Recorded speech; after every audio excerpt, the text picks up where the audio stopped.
Welcome back to the channel, everybody. I know it's been a while since I've posted anything. I'm hoping to be able to pick up my pace. And today I want to introduce everybody to the WordPress configuration file and some methodologies to utilize some optimization routines within that to improve performance of your site. So let's take a look at our agenda. So first and foremost, we're going to review the default config file on a fresh WordPress install. Then we will go ahead and look at the plethora of available constants. And then we're going to take our first step by optimizing our WP config file using a select few of those constants. We will expand on that by allowing our WP config file to work for multiple environments. And lastly, we will provide support for the WP command line interface within our WP config file. So let's take a quick look at the WP config file as it's structured on an initial install. So the database name, database user, database password, and database host are used in conjunction by WordPress to connect to the server, authenticate as this user to be able to access the database as it's defined. The next section are the salts used to create unique keys for your WordPress install. So changing these, which can be done at any time, will simply invalidate any existing cookies and cause currently logged in users to have to re-authenticate. The next item is the table prefix, which WordPress uses to look up data in your database. As an example, the default install is WP_. So WordPress would look for any posts or pages in the WP posts table, and it would find associated metadata in the WP post meta table. So if you change the database prefix, it would change how WordPress looks up data in the database. The next section is for debugging, which by default WP debug is set to false, which basically tells WordPress do not do any debugging and simply throw any fatal errors directly to the screen. So by default, as you can see, WP debug is false, but WP debug display is true.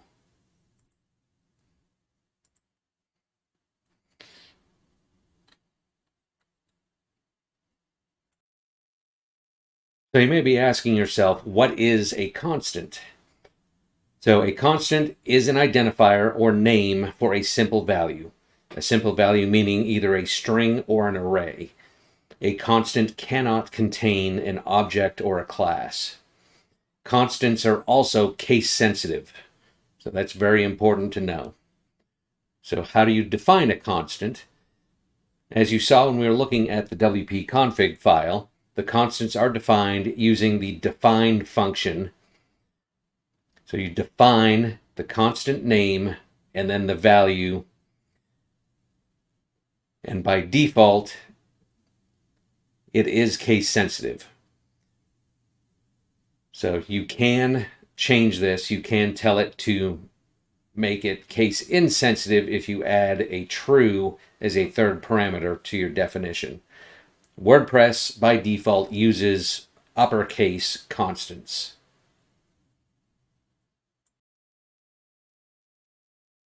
Now let's take a look at available constants in WordPress. There are a ton of constants that WordPress default supports. And you can pick and choose what you want to implement this way to improve some performance and either enable or disable other features in WordPress. Some of the sites that I use just to look up constants because, like I said, there are too many. I can't remember them all. There is WP Karma. They have a blog post dedicated to WordPress Constants. And WP Engineer has another one. It's quite similar, but there are some that are on one and not on the other. So feel free to look at any resource you can find online. I'll provide you a few links to resources here at the end of this tutorial. But let's take a look at some of these with some examples. For example, there's a constant called empty trash days. By default, it is set to 30 days. But you can change this. You can make it 7 days, you can make it 14 days, or if you set it to false, it basically disables the automatic emptying of your trash bin. So that is one example of a constant. Disabled WP cron. There are a series of plugins that allow you to manage cron in WordPress. One of which is to turn off WP cron, which means that it will not run as requests come to your website, so that you can trigger cron to run on your own schedule. You can disable it on your own using this constant. And then you can set up a cron job using a multitude of methods on your hosting provider's server. Talk about post revisions. By default, WordPress post revisions is set as true. You can disable all post revisions by setting it to false, or you can give it a number, such as 3, 5, 10, which basically will limit the number of revisions that WordPress will retain in the database. There are a whole series of plugins that say that they will manage this for you, but by using a constant, there's no need to use a plugin to manage your post revisions. Let's talk about memory limits. WordPress, by default, sets the front-end memory limit to 32 megs. For a WordPress multi-site, it increases that to 64 megs. These will override the memory limit set in the PHP INI file if and only if these are greater than the value that's set in your php.ini file. The same for WP max memory limit, but this constant overrides the memory limit for the WordPress admin panel. Case in point for using these, if you're running an e-commerce site on WooCommerce and you have a lot of plugins, you may exceed the preset or predefined memory limits. So you can increase these to, say, 128 megs or 256 megs for the front end and have a gig of memory for the admin panel.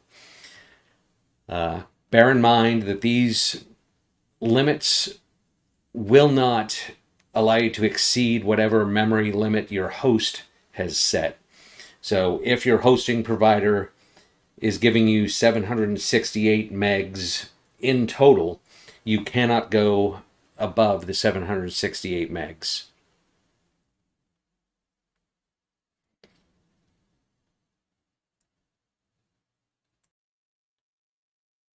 Let's talk about WordPress updates.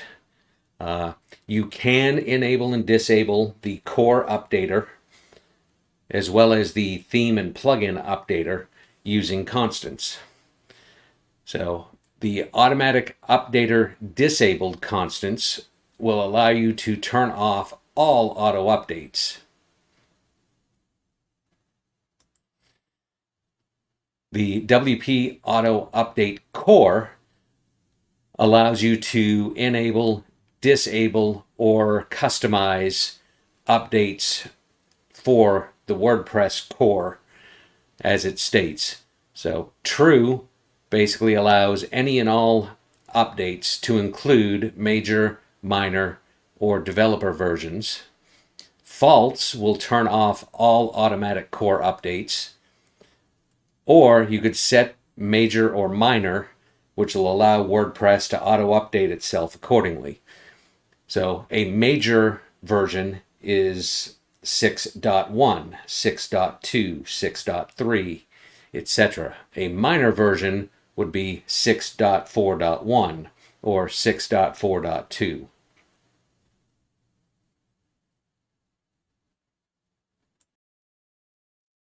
Another useful constant is wp cron lock timeout. So if you don't want to deal with the hassle of disabling cron and setting up cron jobs through your hosting control panel, you can change the default amount of time that WordPress limits cron requests from running. So by default, WordPress will allow cron to run once every 60 seconds, which means that as visitors access your website, visitor 1 at the end of their request will activate a cron job, or it'll fire the WordPress cron, and then WordPress will not allow another cron job to run for 60 seconds. You can increase this to say 5 minutes or 10 minutes, or the value of 300 or 600. That will improve performance if you have a highly visited site.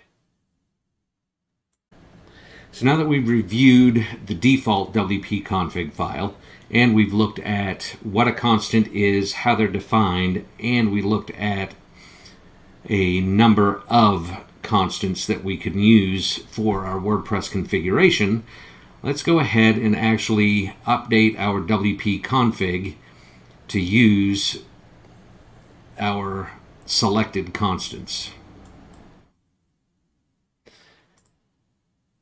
So as you can see, I have a WP config file.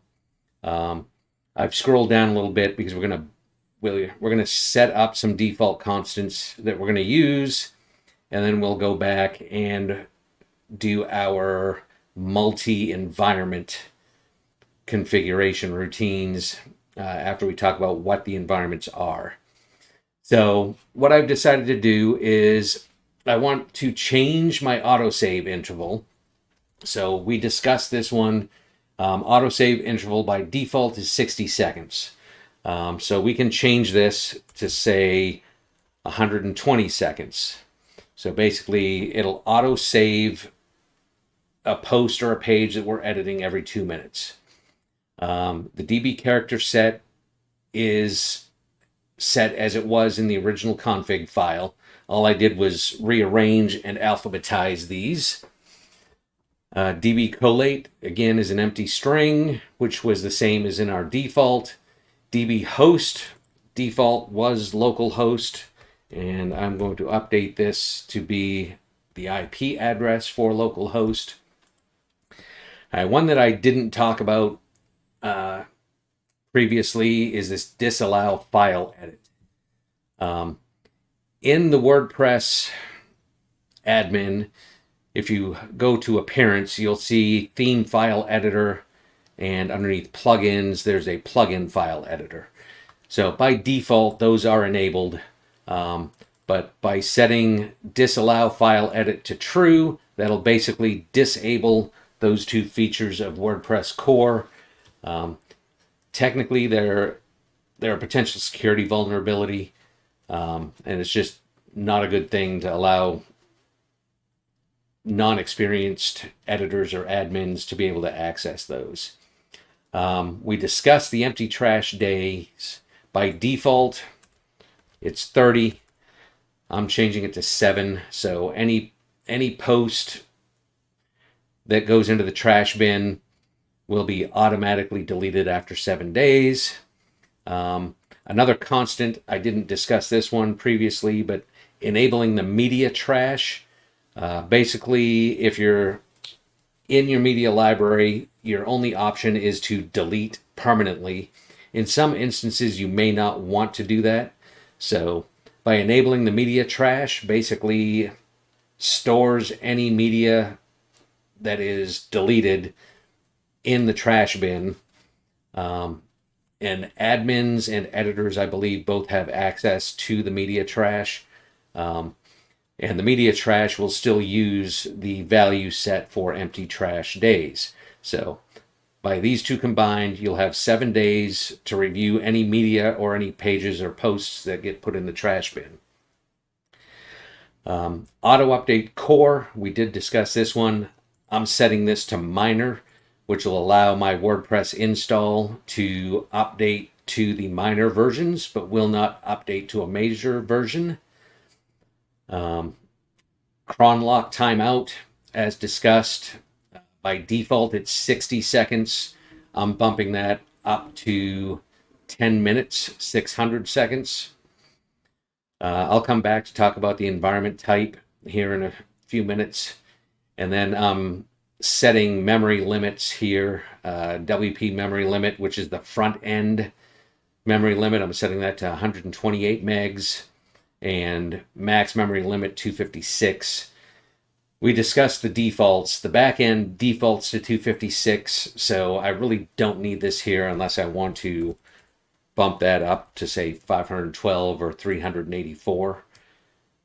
But I'll go ahead and use that option for the moment, just so I can show you what this does.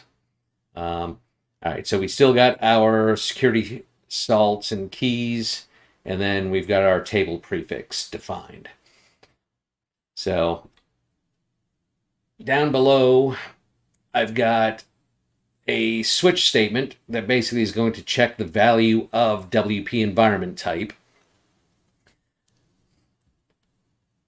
And I did not discuss that earlier, so let's look at that briefly. WP environment type.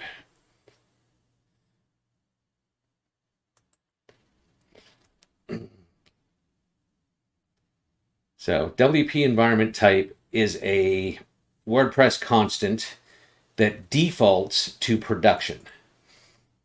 Okay, and there are technically 5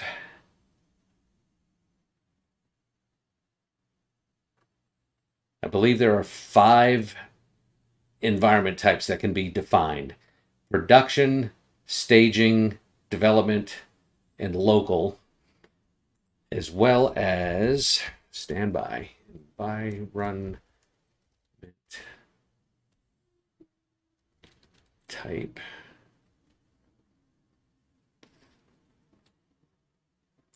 Environment types. All right, so I stand corrected. There are only the 4: production, staging, development, and local. Production is the default. So any website that you install WordPress on, it'll default to production environment. You can change that using the constant, which in my case, I will discuss that in just a moment. And then for each of my environment types, I'm defining the database name, user, password, and then I'm including the debug statements at each environment type so that I can change those up based on the environment I'm working in. We talked about debug display. We did not talk about WP debug log. So WP debug log supports true, false, or a path as a string. So in this case, my string consists of the current directory up another level, and then the logs folder, and then the file name will be debug hyphen, and followed by the year, month, and day, which today is the 17th of December. So that would be 2023 12/17.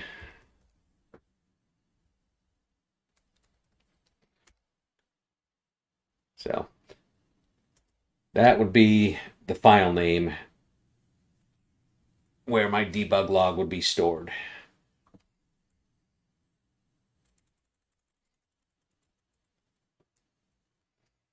So let's talk about how to define our environment dynamically. So my step one, I'm basically checking for a true value for each of these case statements.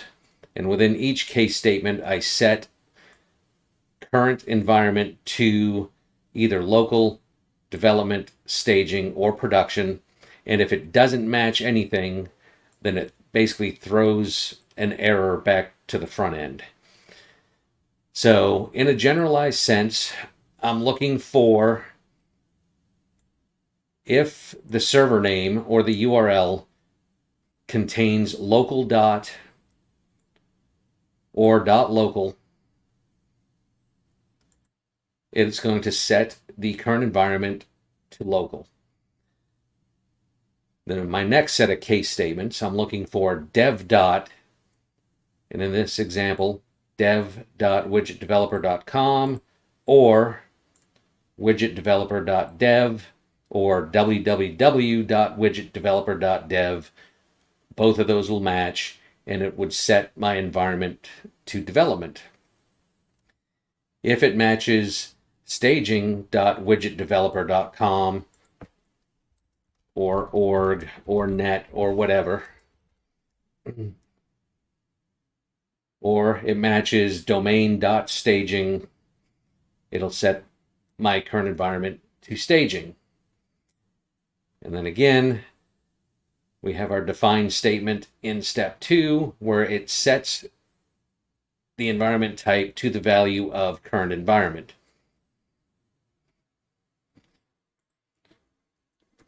So I'm going to take all the contents of that file, copy and paste into my wp-config file, and I'm going to save. Then back here on the front end, we talked about the security keys, right? So I changed the keys. It's forcing me to re-authenticate. Now, if I come back into Query Monitor,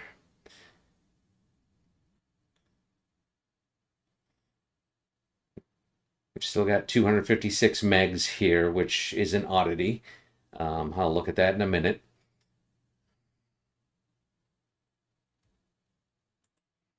Let's do a forced reload here. All right, there we go. We had an odd caching issue. So my memory limit is now updated to 512 megs, which if we look, my max memory limit, which again is the admin side, 512 megs. My current environment type is local. Debug is true. Debug log is the path to my log file.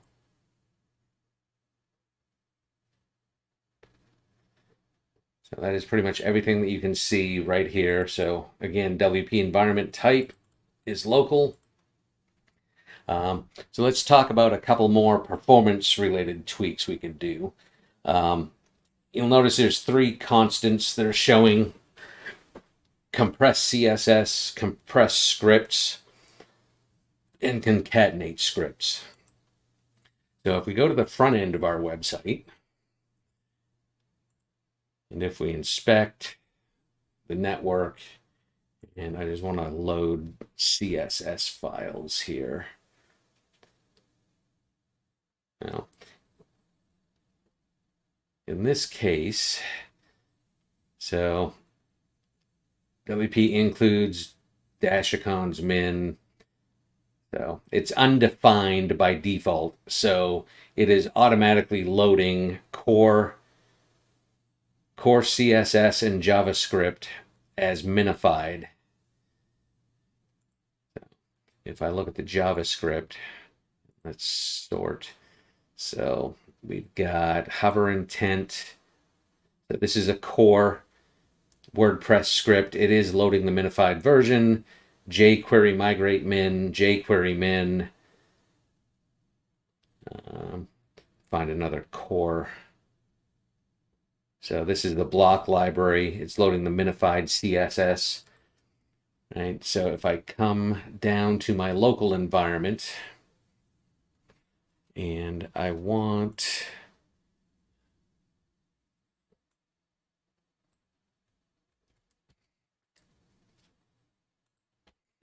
I like to try to keep things in order.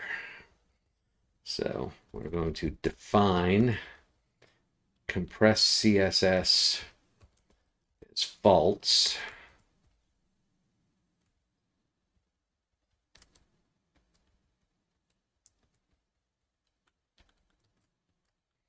Then we're going to define compress scripts and define concatenate scripts. All of those we're setting as false.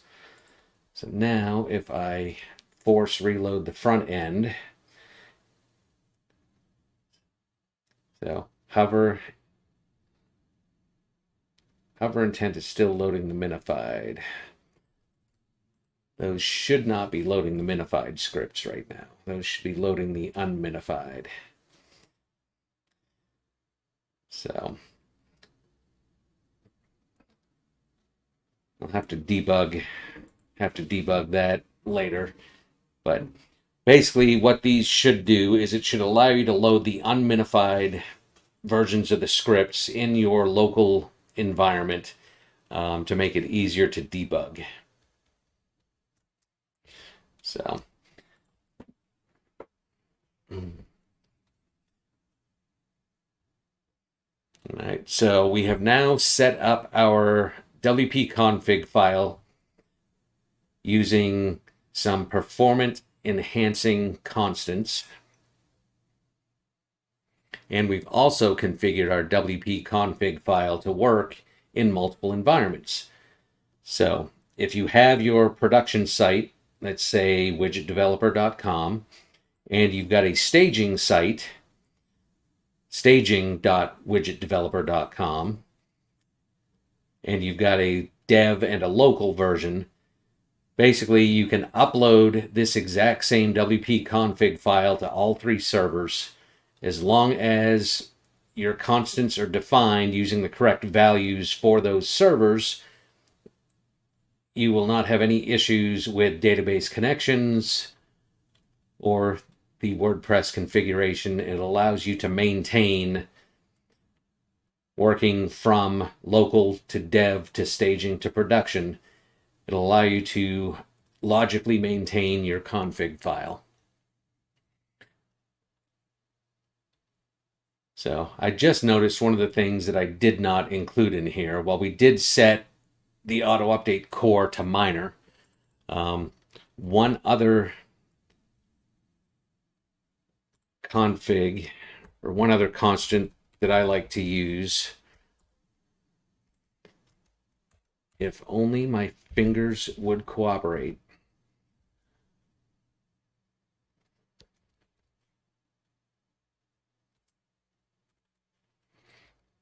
is the core upgrade skip new bundled. I'm pretty sure we talked about this when we were going over the constants.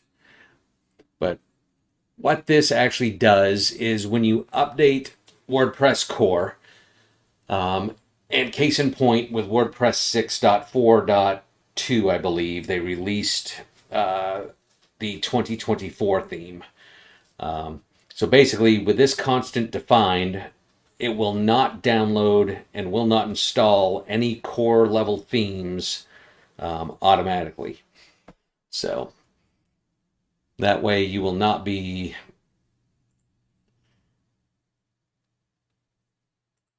cluttering up your themes admin panel. Right, so I think I had already allowed this to update, so we're not going to be able to see that here until the next minor version update where they release a new theme.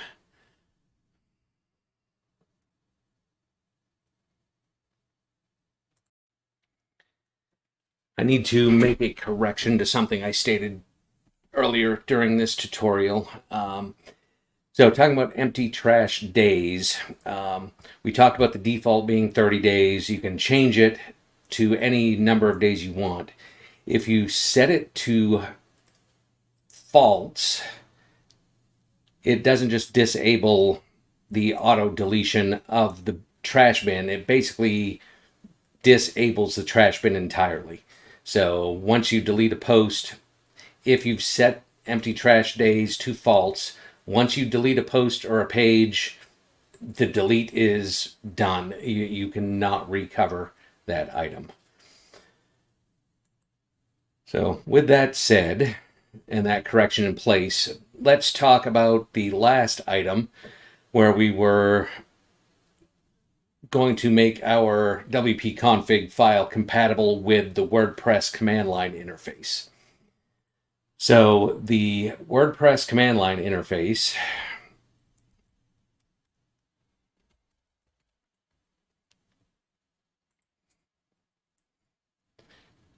is just what it says. It is a way to manage your WordPress install from the command line or the shell, as it's called on Linux. So there are a series of commands that you can run. You can install plugins. You can update plugins. You can update a plugin to a specific version. You can downgrade a plugin, all from the command line. One thing to note specifically about wp-cli is it still reads the wp-config file. And in its original state, where we did not have the switch statement to determine the environment type, and we did not have the switch statement based on the environment type to set the database constants, etc., it would simply connect to the database as defined. But since we've modified this, since this is a command line, then the global server variables, such as server name, are not truly available to the command line interface. While string_server will still exist, and there will be keys in this global array, the server name variable will not be defined because it doesn't exist. So on Linux specifically, PHP has a getHostByName function, which will return the server's host name that you can check in another case statement. So that's why I've got this third case statement here for local. So with previous versions of PHP, this would only work on a Linux machine. However, on PHP 8.2, the getHostName function still returns the hostname on a Windows machine as well. So in this case, my virtual server, the hostname is this. So I have a test script. It's called testenvironment.php.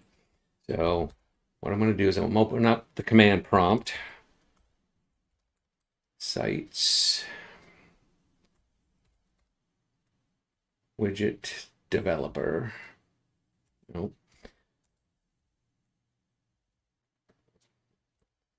It would be helpful if I actually told it to change directories. And public HTML. All right. So if I do a directory listing, you'll see the testenvironment.php. So because I do not have PHP in my path, I need to explicitly call it.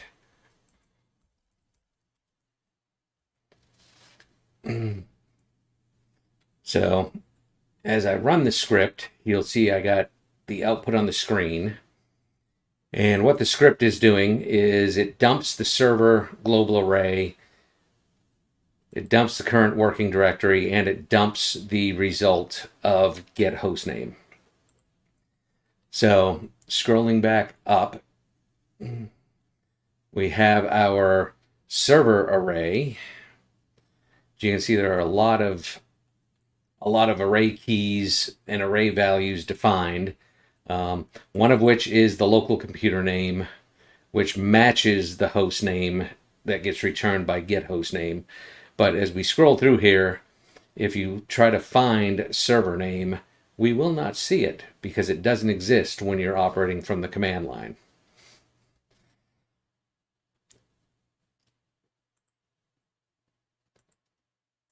So by adding this additional case statement to each of our environments,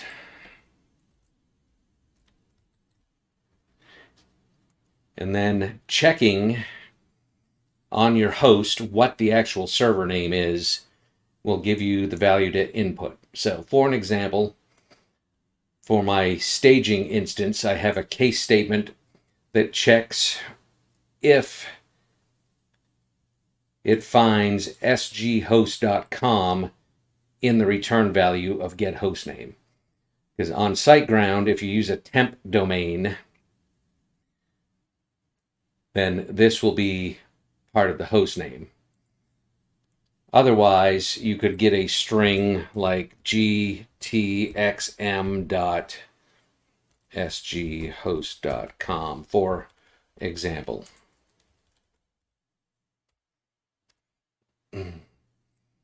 Or GTXM55. So you can use the explicit full host name as I did on these two lines, or you can use similar using the string pause to see if it finds this anywhere within the string.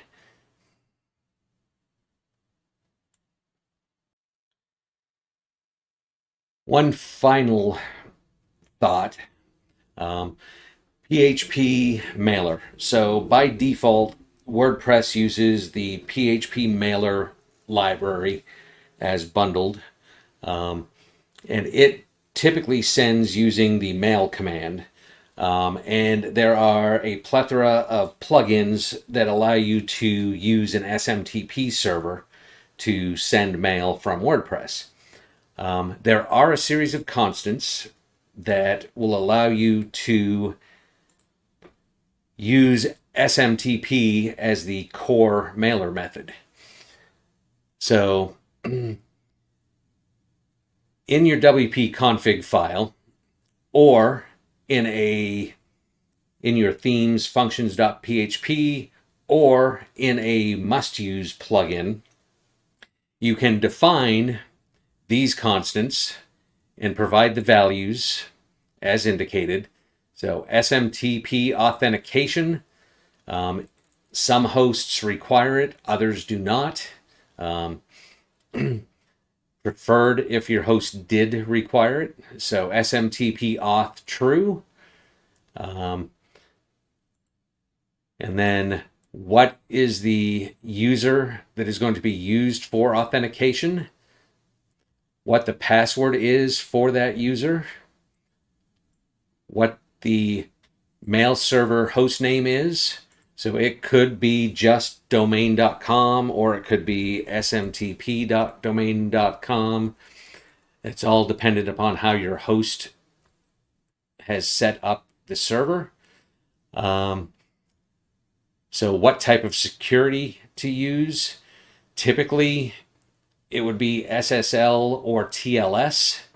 Another option, I believe, is false here if it is not using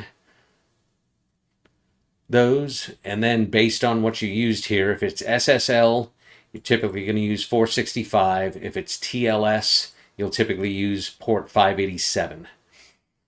All right, so you define these constants, and then there are two functions. Again, these can go into the child theme functions.php, or if you are good with must-use plugins, And I believe I actually have a sample must-use plugin available on my website. Basically, what we're going to do is we're adding an action for when PHP mailer initializes. We first check to make sure that our constants are defined, and this is just a minimal example. So if the host is not defined or the user is not defined, we're basically going to return out of this function. Otherwise, it's going to set up your PHP mailer as SMTP, and then it'll set up the host, the authentication, the port, username, etc. So anytime that WordPress sends any follow-on emails from the time that you save the file that has this function, it'll attempt to use SMTP for all email transactions. This secondary function is basically when a mail fails, what do you want to do? So in this case, I'm setting up the path to a file that I'm calling mailer log. And it's basically going to dump the WP error with the date and time that the error occurred into this log file. So that way you can diagnose any issues with SMTP mail.